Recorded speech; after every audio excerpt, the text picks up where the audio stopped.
কিসের আজাহারি, কিসের টাজাহারি, এইগুলো গুনার টাইম আছে? হ্যাঁ, কি এক আজাহারি নাফাজাহারি বিএনপির বিরুদ্ধে কথা বলে। সে যদি এতই দল করার ইচ্ছা থাকে তাহলে সরাসরি মাঠে নামুক না, রাজনীতি করুক, নির্বাচনে আসুক, তখন দেখা যাবে। হুদাই আপনি বলে দিলেন যে এক দল খেয়ে গেছে আর এক দল খাওয়ার জন্য রেডি। বিএনপির পক্ষ থেকে এই ধরনের কথাবার্তাগুলো বলা হচ্ছে। এই যে দেখেন কেন বলা হচ্ছে, আপনার ছাত্র দলের মিছিলের মধ্যে ছাত্রলীগের স্লোগান ওঠে। কেন ওঠে?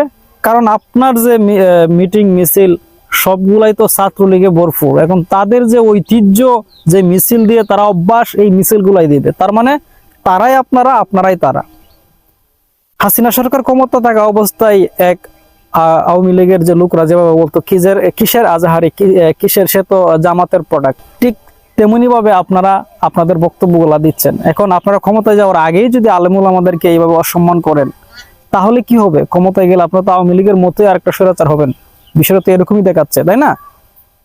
যদি স্বৈরাচার না হন তাহলে আপনাদের কাছ থেকে এই ধরনের বক্তব্য আশা করা যায় না। চ্যালেঞ্জ আপনাদের বিএনপির উপর থেকে নিচ পর্যন্ত, শুধু বিএনপির না, বাংলাদেশের যত রাজনৈতিক দল আছে সব রাজনৈতিক দলের নেতাদেরকে একটা মাঠের মধ্যে নিয়ে গেলে যে লোক হবে তার চাইতে 1000 গুণ বেশি লোক হবে আজহারি একাই যদি একটা মাঠের মধ্যে দাঁড়ায়। এতটুকু আপনার চিন্তা করা উচিত। বিএনপির দুলু সাহেব যে বললেন, দুলু না দুদু, হ্যাঁ, তিনি যে বললেন যে কিসের আজহারি, কিসের উনি কিন্তু আজহারিকে চিনেন, তারপরও ওনার নাম ব্যঙ্গ করে তিনি বলছেন কিসের আজহারি। কিসের আজহারি না টাজহারি? তো বিএনপি আসলে নিজের বিপদ নিজেই ডাকছে।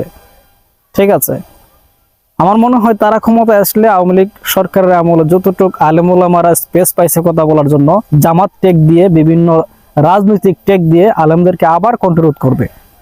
এর একটা বাস্তব প্রমাণ, এটা প্রতীয়মান আস্তে আস্তে ফুটে উঠতেছে।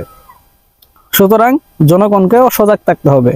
আলেম ওলামাদের কণ্ঠ রোধ করার মতো দুঃসাহস কাউকে দেওয়া হবে না।